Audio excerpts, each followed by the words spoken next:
Kati ya madanganyo ambayo shetani amekusudia kuwapeleka watu jehanamu, mojawapo ni madanganyo kuhusu mizimu.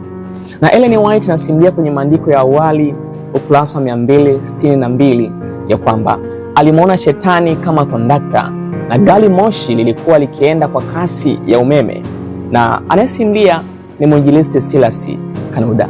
Anasema kwamba niliona jinsi udanganyifu huu ulikuwa ukienea kwa kasi.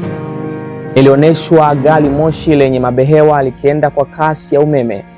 Malaika aliniamuru nitazame kwa makini. Nilikaza macho kwenye gari moshi. Ilionekana kuwa ulimwengu wote ulikuwa umechukuliwa.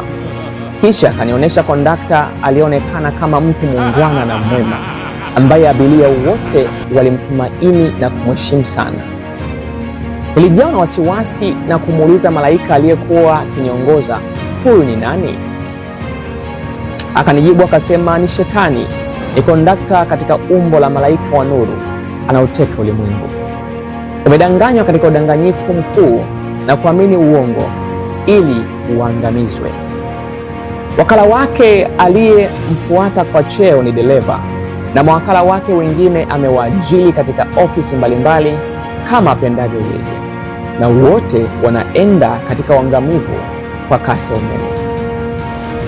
Nilimuuliza malaika iwapo hapakuwa na aliyesalia, akaniambia nitazame upande mwingine.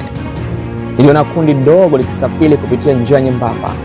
Wote walionekana wakiwa wameungana katika ukweli, wakiwa wamefungamanishwa imara kwa kweli.